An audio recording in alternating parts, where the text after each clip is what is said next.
Veo así a algunos de los afectados por toda esta crisis bancaria que se desató ya desde hace un par de semanas con la caída del Silicon Valley Bank. Y está el JP Morgan, que ha perdido más de 23 mil millones de dólares, el Bank of America, más de 19 mil millones de dólares, el Wells Fargo, 13 mil millones de dólares. Todo, bueno, pues evidentemente en acciones, ¿no? Estos temas de especulación en a veces caen, luego se recuperan, etcétera. La quiebra del banco y el contagio ha provocado que las 10 principales instituciones gringas pierdan en conjunto más o menos 114 mil millones de dólares. A esto súmele lo que ocurrió el fin de semana, cuando después de una caída brutal de acciones que tuvo el banco Credit Suisse, llegó la empresa, su rival de hecho, UBS, y lo compró pues a un buen precio, quizá 3.200 millones de dólares. ¿Cómo viste esta transacción? ¿Nos llega a afectar en algo? Porque hoy se mueve mucho el mundo financiero en torno a este tema, querido Pedro Tello. Te mando un abrazo. ¿Cómo estás? Buen día. Luis, buenos días. Qué gusto saludarte a ti y también a quienes nos escuchan. Vaya fin de semana, segundo fin de semana consecutivo, teniendo al sector bancario como el núcleo generador de noticias a escala mundial. Hace exactamente una semana, el fin de semana anterior, Luis, en Estados Unidos tenían lugar reuniones urgentes para ver de qué manera evitaban que el quiebre del Silicon Valley Bank provocara una auténtica hemorragia de recursos del sector bancario y desatara una crisis primero nacional y después mundial del sector financiero. Lograron contenerla, pero la siguiente semana, con los problemas que empezaron a surgir del crédito del banco Credit Suisse suizo y las dificultades para que se mantuviera a flote, llevaron a intensas negociaciones en Europa, concretamente en aquel país, los días miércoles al viernes para tratar de contener también la oleada de desconfianza que llevaba a numerosos cuentavientes a acudir a las instalaciones de ese banco para retirar sus fondos. Pues bien, las negociaciones y todos los llamados a la tranquilidad para los cuentavientes fueron infructuosas, tan infructuosas, Luis Auditorio, que en solamente unas horas, o digamos unos días, por no señalar unas horas, se concretó la venta del segundo banco más importante de aquel país, cuyo comprador, en este caso, es el primer banco más importante de Suiza.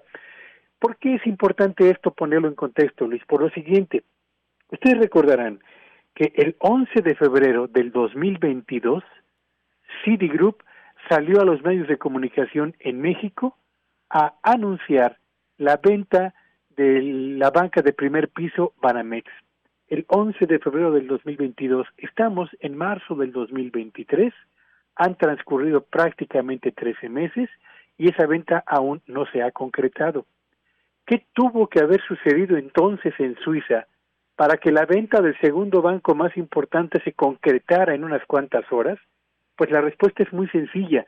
Si se hubiera admitido que no había manera de rescatar o de mantener a flote ese banco con los apoyos que estaba recibiendo por parte de las autoridades financieras de aquel país, y que los cuentavientes, empresas, personas y familias que estaban sacando su dinero tenían razón para buscar la protección de su patrimonio, eso habría provocado la crisis, o primero la quiebra del segundo banco más importante de Suiza, un banco muy importante de Europa, un banco muy relevante a escala mundial, y habría desatado literalmente un tsunami de desconfianza a escala mundial. Por eso es que se decidió presionar, porque no creo que estemos frente a una compra muy bien articulada, pues sí, pensada con tiempo.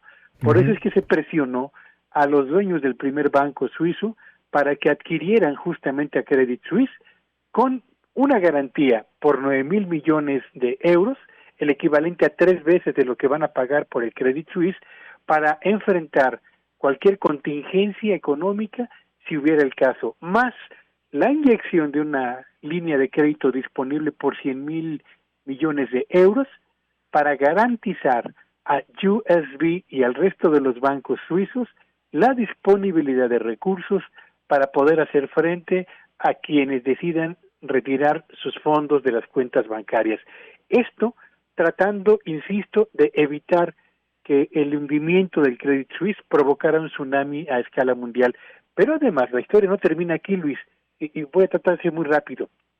Al mismo tiempo que esto sucedía en Europa, los responsables de los bancos centrales de Estados Unidos, Canadá, Inglaterra, Japón, el Banco Central Europeo y Suiza, sostenían una reunión urgente para tratar de ver de qué manera iban a ayudar al sector bancario a escala mundial a evitar que esta crisis de confianza se convirtiera en una crisis sistémica.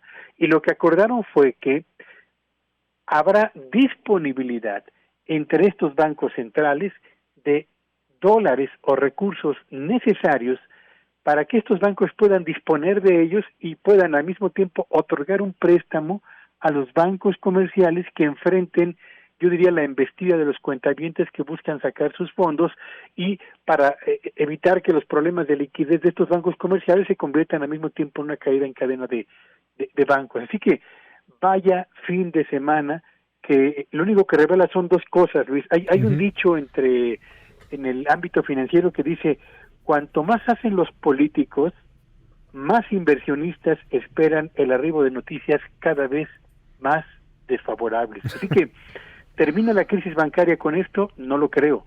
No. Me parece que estamos frente a el intento de los bancos centrales y las autoridades gubernamentales del orbe para tratar de contener una eventual crisis financiera que podría ahora sí desatar un problema económico muy serio, Luis. Oye, Pedro, para cerrar, yo noto mucho optimismo aquí en México. Hoy escribe Ursúa, ahí el exsecretario de Hacienda, en el Universal, diciendo que es imposible, bueno, no imposible, pero que es muy difícil que viniera una crisis bancaria aquí en nuestro país. Es cierto, la banca mexicana está sólida, pero ¿de qué tamaño, Pedro? ¿A poco sí?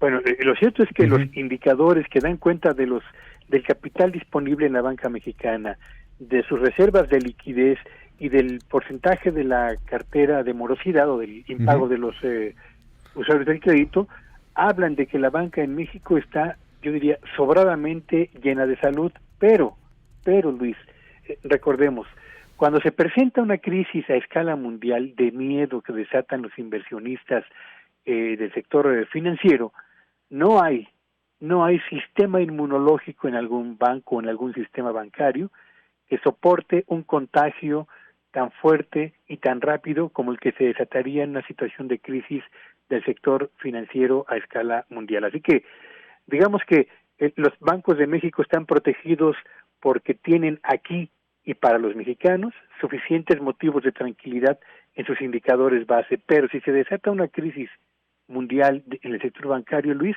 este sistema inmunológico nacional en la banca no va a ser suficiente, por supuesto. Gracias, Pedro, te mando un gran abrazo, te seguimos en tus redes. Síganme en Twitter en @PetelloVillagrán y que tengan un espléndido inicio de semana.